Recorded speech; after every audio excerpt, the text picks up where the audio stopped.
Hello students, आज मैं आपको पढ़ाने जा रही हूँ क्लास 8 का चैप्टर नंबर 3 अंडरस्टैंडिंग क्वाड्रिलेटरल्स। देखिए, अंडरस्टैंडिंग क्वाड्रिलेटरल्स का फर्स्ट टॉपिक है सिंपल कर्व। सिंपल कर्व क्या होता है?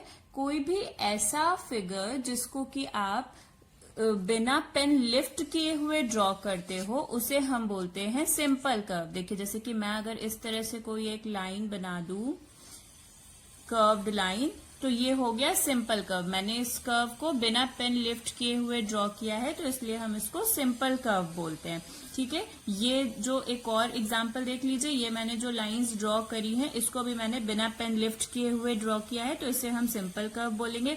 इस तरह से कोई भी फिगर आप बना दीजिए जिसको आप बिना पेन लिफ्ट किए हुए ड्रॉ करते हो, तो उसे आप बोलते हो सिंपल कर्व। नेक्स्ट टॉपिक है आपका simple closed curve. Simple closed curve क्या होते हैं? ऐसे कर्व जिनका स्टार्टिंग पॉइंट और एंड पॉइंट सेम होता है और जो इंटरसेक्ट नहीं करते हैं कहीं पर भी, उनको हम बोलते हैं सिंपल क्लोज्ड कर्व।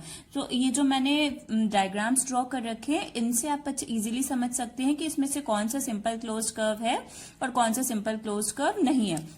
तो फर्स्ट वाले एग्जाम्पल देखिए, फर्स्ट वाले एग्जाम्पल में मैंने ले रखा है रेक्टेंगल। अब रेक्टेंगल का स्टार्टिंग पॉइंट अगर हम इस पॉइंट को कंसीडर कर लेते हैं कि ये रेक्टेंगल का स्टार्टिंग पॉइंट है, तो जब आप रेक्टेंगल को ड्रॉ करेंगे तो ऐसे आप स्ट्रेट लाइन बिना पेन उठाए ड्रॉ करते जाएंगे, और जब आप स्ट्रेट लाइंस को ड्रॉ करेंगे तो ये इस पॉइंट से स्टार्ट हुआ है और इसी पॉइंट पर एंड हो रहा है, तो इसलिए इसको हम बोलेंगे सिंपल क्लोज्ड कर्व। ये कहीं पर भी खुद को इंटरसेक्ट भी नहीं कर रहा है, तो इसलिए ये हो जाएगा सिंपल क्लोज्ड कर्व। इसी तरीके से सर्कल भी ले लीजिए। सर्कल का अगर मैं स्टार्टिंग पॉइंट ये ले लेती हूँ, तो सर्कल को जब आप ड्रॉ करते हो तो यही इसका स्टार्टिंग पॉइंट होगा और यही इसका एंड पॉइंट होगा। आप बिना पेन उठाए इस तरह से सर्कल को ड्रॉ करते जाओगे, और जब आप पूरा सर्कल ड्रॉ कर लोगे तो फिर ये यहीं पर जाकर एंड भी होगा, तो इसलिए इसको हम बोलते हैं स्टार्टिंग पॉइंट और एंड पॉइंट इसका सेम है, तो इसलिए सर्कल को भी आप सिंपल क्लोज्ड कर्व बोलोगे।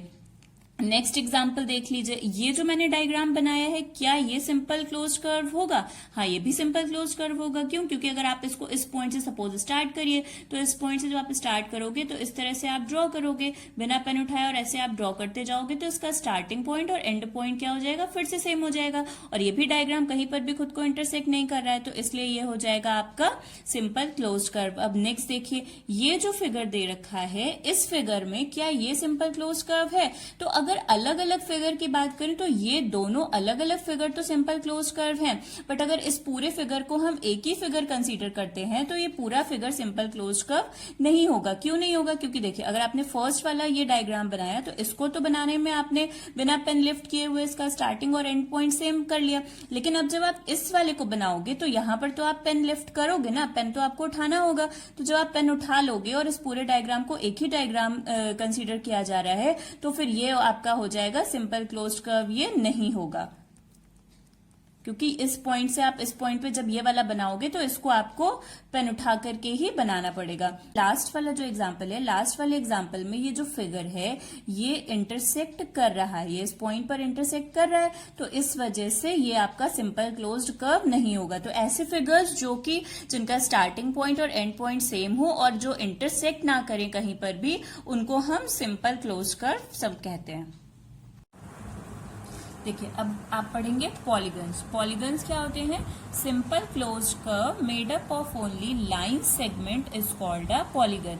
सिंपल क्लोज्ड कर्व अभी हम डिस्कस कर चुके हैं, तो वो सिंपल क्लोज्ड कर्व जो कि लाइन सेगमेंट से मिलकर बने होते हैं उनको हम क्या बोलते हैं? उन्हें हम पॉलीगन बोलते हैं। एग्जाम्पल देखिए, ट्राइंगल्स, क्वाड्रिलेटरल्स, पेंटागन एक्सेट्रा, तो ये सारे क्या होते हैं? ये सब होते हैं आपके पॉलीगन्स, क्योंकि ये क्या होते हैं? ये सिंपल क्लोज्ड कर्व भी होते हैं और साथ ही किससे मिलकर के बने होते हैं? लाइन सेगमेंट से मिलकर के बने होते हैं। तो देखिए, पॉलीगन्स के एग्जांपल देख लीजिए क्या है। ये देखिए, ये एक सिंपल क्लोज्ड कर्व है जो कि लाइन सेगमेंट से मिलकर बना है। अगर हम इसका स्टार्टिंग पॉइंट ये कंसीडर कर ले, तो मैंने यहां से इस कर्व को ड्रॉ किया और इस तरह से मैं बिना पेन उठाए हुए ड्रॉ करती जा रही हूं, तो ये हो गया आपका सिंपल क्लोज कर्व, यानी कि स्टार्टिंग पॉइंट और एंड पॉइंट एक ही है और ये कहीं पर भी फिगर को इंटरसेक्ट नहीं कर रहा है, तो इसलिए हम इसको बोलेंगे सिंपल क्लोज कर्व। एक और एग्जाम्पल देख लीजिए इसका, ये जो आपका एग्जाम्पल है ये भी आपका क्या हो जाएगा? सिंपल क्लोज कर्व हो जाएगा।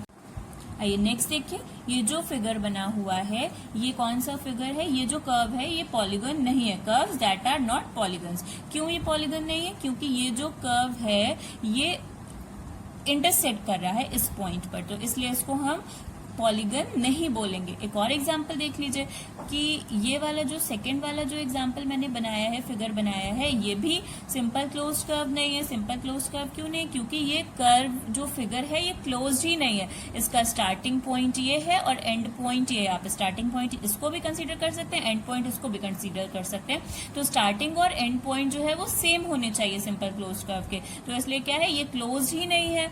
तो जब क्लोज ही नहीं है तो फिर ये पॉलीगन ही नहीं है। ठीक, अब टाइप्स ऑफ पॉलीगन्स देख लीजिए। तो फर्स्ट है कॉन्वेक्स पॉलीगन। कॉन्वेक्स पॉलीगन क्या होते हैं? In a convex polygon every diagonal of the figure passes only through the interior points of the polygon. यानी कि कॉन्वेक्स पॉलीगन के जितने भी डायगोनल्स ड्रॉ किए जाते हैं वो क्या होते हैं? उसके इंटीरियर पॉइंट से पास करते हैं। डायगोनल्स क्या होते हैं? जैसे ये मैं इन दो पॉइंट को मिला दूं तो ये क्या हो गया? ये इसका डायगोनल हो गया। इस तरह से अगर हम इसका दूसरा डायगोनल ड्रॉ करेंगे तो ये बन जाएगा।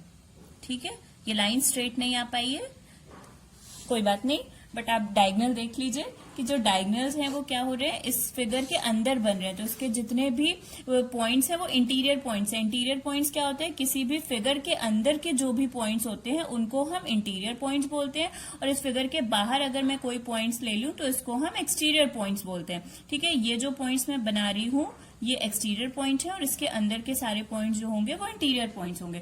तो सेकंड फिगर में देख लीजिए, इस फिगर में क्या है? Convex polygon. इसके अगर मैं डायगोनल्स ड्रॉ करूं तो कुछ इस तरह से डायगोनल्स बनेंगे।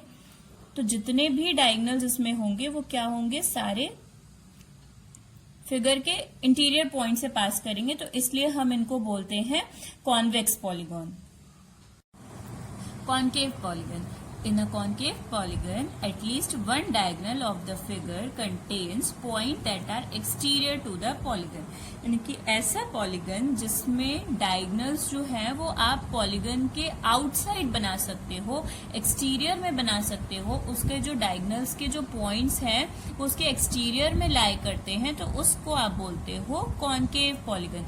तो ये हो गया आपका कॉन्केव पॉलीगन का एग्जाम्पल। इसमें जो मैंने जो डायगोनल ड्रॉ किया है वो क्या है? एक्सटीरियर पॉइंट पे इसके जो पॉइंट्स हैं वो एक्सटीरियर पॉइंट्स हैं, तो इसलिए आप इसको बोलोगे कॉन्केव पॉलीगन।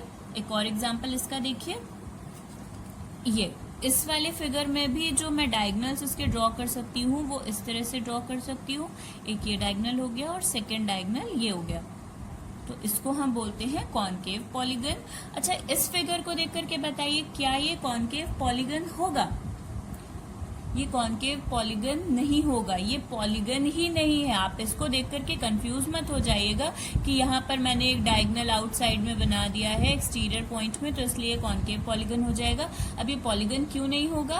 क्योंकि पॉलीगन जब मैंने डेफिनेशन बताई थी तो आपको क्या बताया था कि पॉलीगन जो है वो लाइन्स से मिलकर के बने होते हैं। अब ये तो लाइन है नहीं, ये क्या है? ये आपका एक सर्किल है, तो इसलिए ये जो है वो कॉन्केव पॉलीगन नहीं है। Next is regular polygon. Regular polygon क्या होता है? A regular polygon has all sides equal, all angles equal. यानी कि ऐसे पॉलीगन्स जिनकी सारी साइड्स भी इक्वल हो और सारे एंगल्स भी इक्वल हो उनको हम बोलते हैं रेगुलर पॉलीगन।